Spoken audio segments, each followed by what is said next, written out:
Well, we're here for the stepladder finals of our 2000th event ever. It's a tournament, 2000 tournaments in the making, and we in the adult scratch division, one of the three divisions, have the ultimate dream matchup. 1 versus 2 in JBT by all time by a considerable margin. 63 titles for that guy, Kyle King. 99 titles for that man, Cortez Schenck. They're playing for $2,000 on top, and they have both opened with a double. It is the dream matchup. We'll see what happens the rest of the way. It looks like Cesar, well, I know Cesar is going to advance to the scratch division, scratch title match, as Darius Allen finishes up in third in scratch. David Jepson finished third. The adults currently flat 10 over there. In the handicap division, they're already in the fifth frame, and they're, of course, on the opposite side, so we'll do a little slip there. Lynnes has been on fire. He's got a 4-bagger right now. Make that a 5-bagger. He's won 2 matches. To get this far, old fellow have a soupy in it. That's what I'm going to call him. Casey O'Brien, and over 2 sons, Glenn Long, in the opening round. And right now, Lynnes is just smoking. It's his 3rd finals of the season. He has yet to break through for a win. He's in good shape right now. He's getting 6 pins against top seed Bryant Doyle, bowling his first JBT in a number of years. He made the finals in a doubles event when he was just a wee little thing. He's not a wee little thing anymore. The big 15-year-old lets him fly, and he gets 10 back there. He's still there. He's bowling a 200 pace. See how that all plays out. 10 strikes in the 3rd. You can see that life on tour has been really hard on him. Just all that bad road. He's gained an ounce. Still waif skinny, still the best pure physical game I have had the pleasure of watching at our level.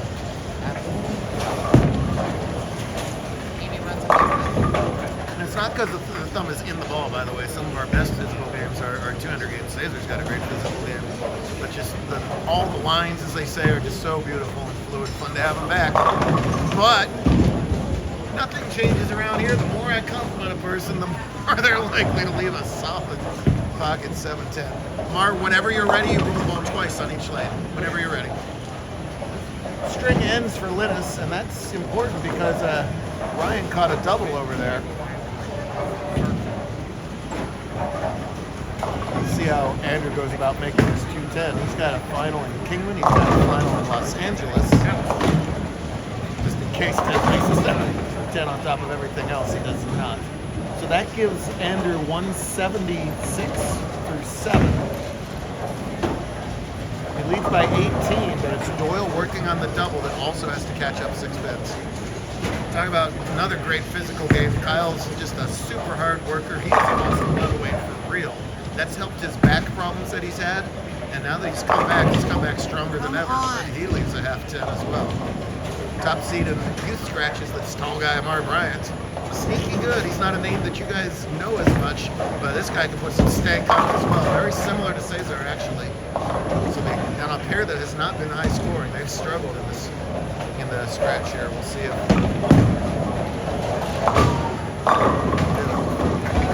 And here comes Ryan, 3-bagger. That cuts the lead to 8.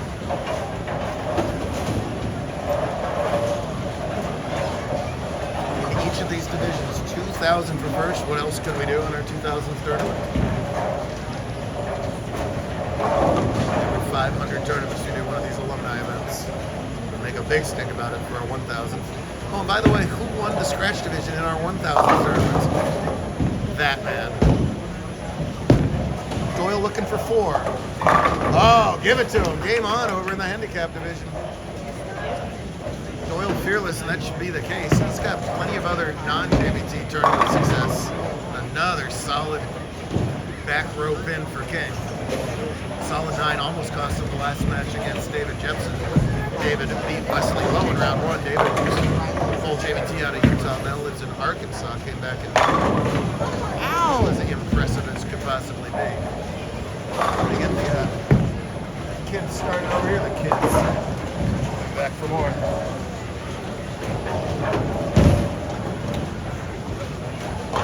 This is the monitor that's frozen. Could you have them clear everything on 23 and 24?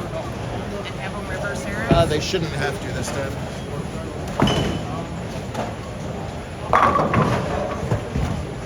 Let's get the high flush hit. Amarr, your choice was? You'll start. You'll start on the left? Gentlemen, good luck to you both. What are you at, 17? 15. Well, lots. 15, I forget. After Desert Open, I remember. And you have Kingman and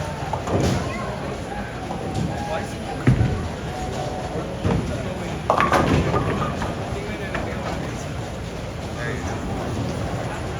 Working on a ball return over, or score change. All right, that's ready whenever you go over there. And we're into the 10th frame over there in Handicap. Whenever you guys are ready. Andrew's got 236 with a spare, and he's getting 6 pins. I'm gonna get the 10 frame display. It's changing the display. Go ahead.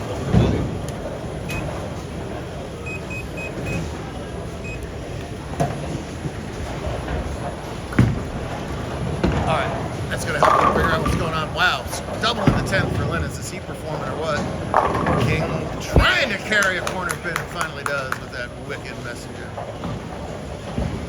Padilla's kind of at the end of wrapping up his under 21 career with us. He's got some decisions to make right now. He wants to win one more title and $2 grand. That's a pretty start for him. So Doyle can strike out for 258 minus the 6 for 251. So he's not shut out.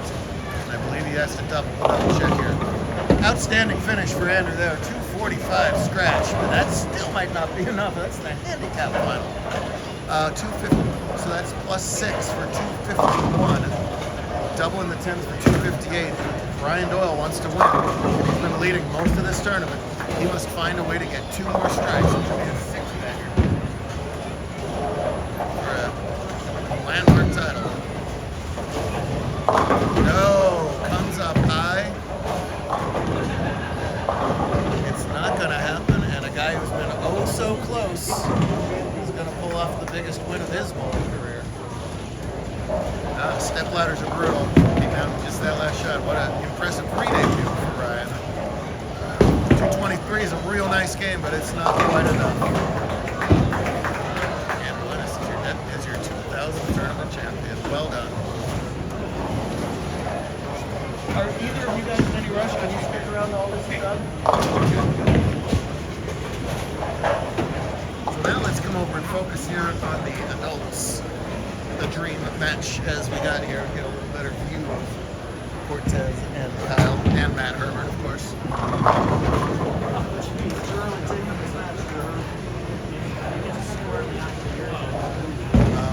got squirrely on the junior stretch for sure. The other thing is that double-edged sword, and you can carve out an awful good look, but then when it goes, the fronts become a nightmare. You gotta refigure out what's going on in the backs. Get ugly for a little while. They'll eventually transition back into something nicer, but there's not enough traffic to make that happen right now. So what do you do?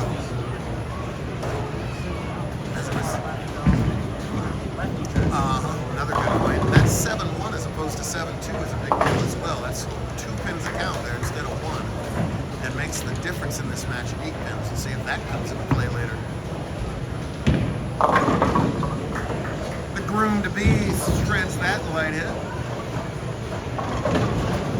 They waited until I was out of the country to propose. I can see how that went. Yeah, thanks a lot, lady. I've only known him since when I first met Cortez. I bowled league here, heaven forbid. Cortez was running up and down the concourse without a ball in his hand, going like this. Still does that. Yeah, and nothing has changed 20 years later. We have all kinds of archive stuff up here right now. One of the newsletters we have was Kyle King's first handicap win. I believe that was in 1979. Long time ago. Against who? Was it against Christian? I didn't realize that. Oh my gosh. We missed you, Christian. So many old timers came back for this one. I was so happy to see that. Christian's partner in crime, Chris George. Dozens and dozens of others. Well, 8-pin game, both bowlers working on strikes in the 8th. Can dial it in the last 2 frames.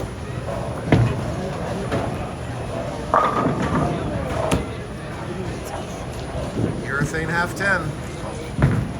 On the fresh, that carries. Not so fresh, you're walking a fine line. It's bowling an excellent game. Just that 6 count on the 7th, everything else 9 or 10, but only that opening double to show for it.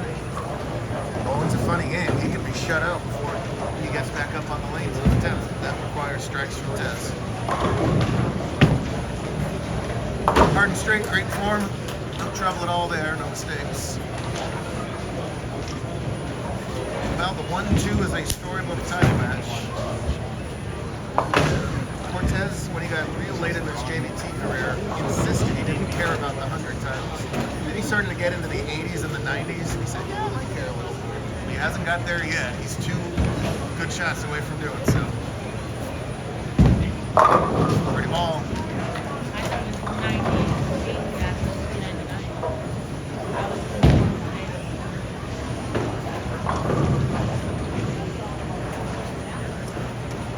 So he takes the lead by 2 pins of that, even though he dropped that count. It'd be nicer to have 4 or 5 pin lead here. Kyle can max out at 217. Tez with strike 9 spare for 218, right? 69, 98, 18. Anything less than strike 9 spare, King can go up and take it away. Remember, these guys have won 162 titles between the 2. So don't give either of these guys a second chance. Oh yeah.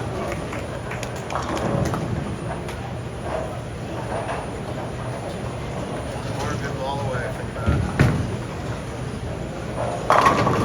Book in.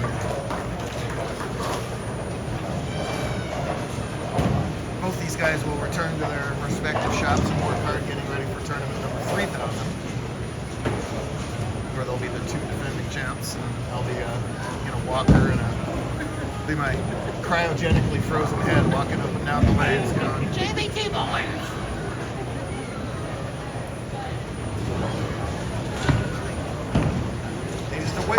It does! That's about maximum reaction from Tez. He's calm on the exterior, and it's just a junior tournament win, but I guarantee you he's a satisfied customer right there. No shame for King, $1,000. I hear rumors of a chop, so maybe quite alright.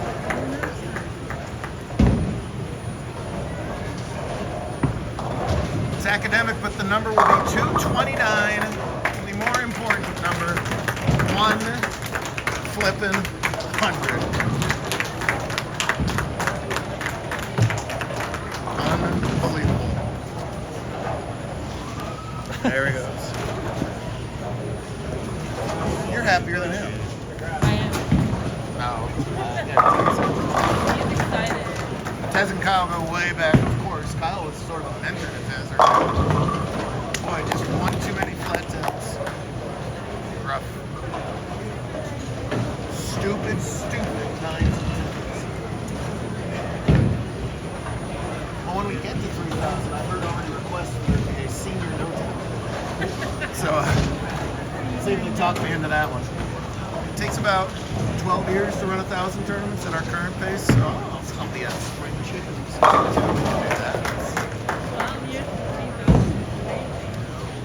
That's roughly the pace. We'll see what happens.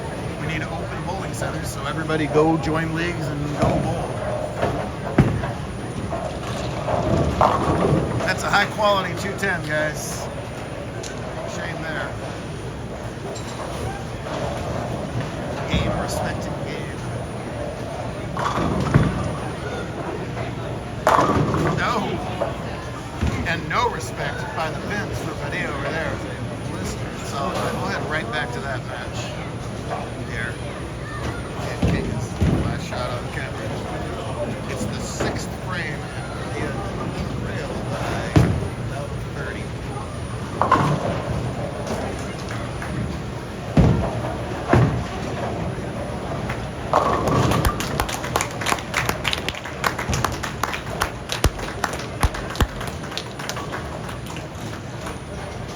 Well-bowled game.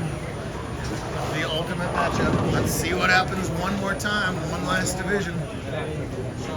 Amarr and Cesar going at it. It's Bryant with about a 30-pin lead, which Padilla will freeze right there. But boy, that should have been 3 in a row. That was a vicious solid 9 that Padilla left in the 6th. And it matches Kyrene. The corner pins are hard to get out. But then when you get the ball to face up to get the corners out. These guys have so much dang power, solid 9s and solid 8s pop up. Sort of the give and take with this massive power that both Padilla and Bryant have. Right now it's Amarr working on 3 in a row. That high flush ball carries.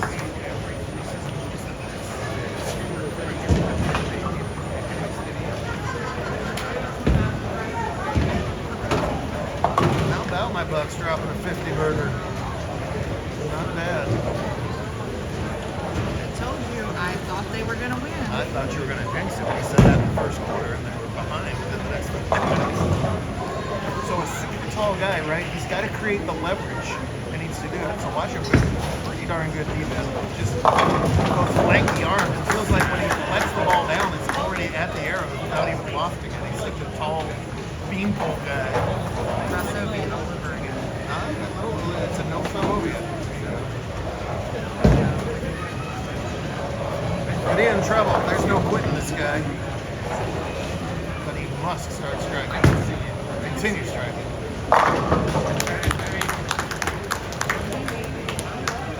I think that was more the semi-frustrated walk away. Thinking, man, I should be closer in this match.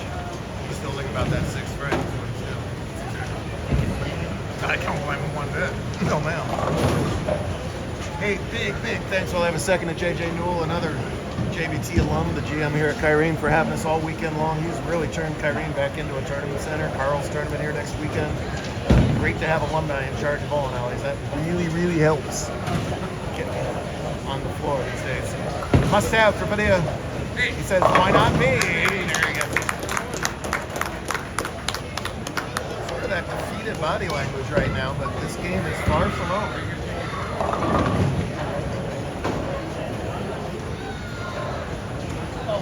The monitor's frozen. Dang it. Well, I hope at some point they stop striking. So Padilla can max out for 237. Remember that. Right now, there's nothing but X's on Amarr's screen. Big belly, yeah. Sandy had that right. That was wide right early. That's too much power on that spot. There's a lot of friction here. And A, he didn't strike. B, he loses count. And C, that's very difficult there. Don't worry. Well, if he can.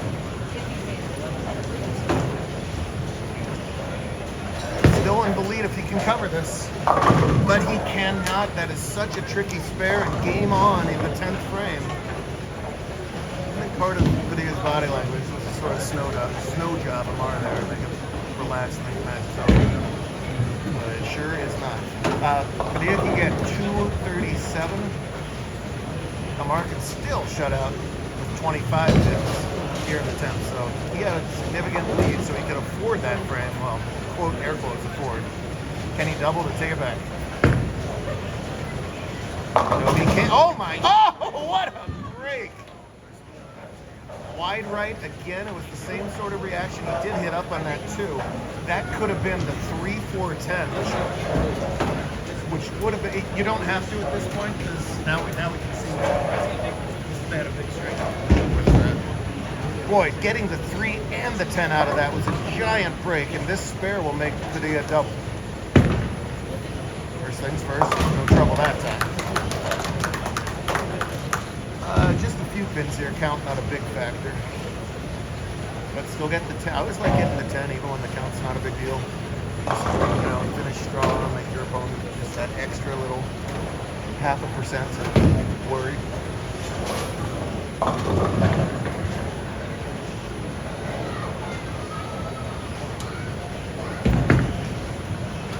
Well, much better shot, boy.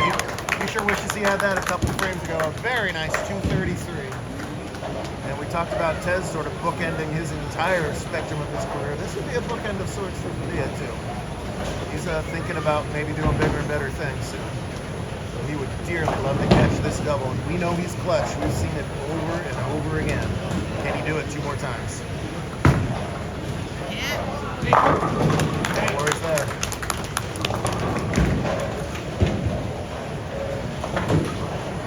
See that body language change from the sort of pseudo-defeated to just the stay calm? Just that little glove tap on his hand.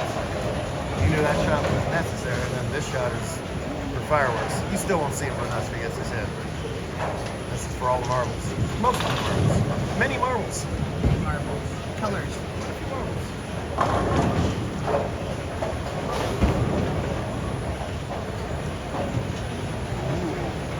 like it. A little Norm Duke action there. Norm Duke is absolutely famous for that. So, lesson for you youngsters, watch these doing a full reset here. It's an entire pre-shot routine. When you stop, you have to start completely over to get your body and mind in the right place. And a mature move to stop when it didn't feel right. Here we go. Saws the rack. Still need 7. Boy, bowling changes in a heartbeat. Bryant in cruise control, the hardest spare on the lane, can't convert in the night. Cracks the door open just a pinch for Cesar, and he blows the door open with back 5. Doesn't need 7. And he just did the math. Cesar look back at his sharing section and mouth, wow.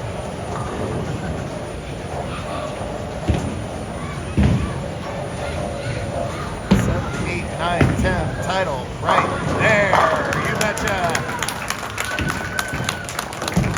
Comeback complete, $2,000 complete, 2,000 tournaments complete. These guys are so darn good, second chances are deadly, and Padilla comes through again. What a great weekend here at Kyrene. That was fun. We look forward to the next 2,000 of them. We'll start tournament number 2001 in Denver in 5 days. We'll see you out there in Colorado. What a finish.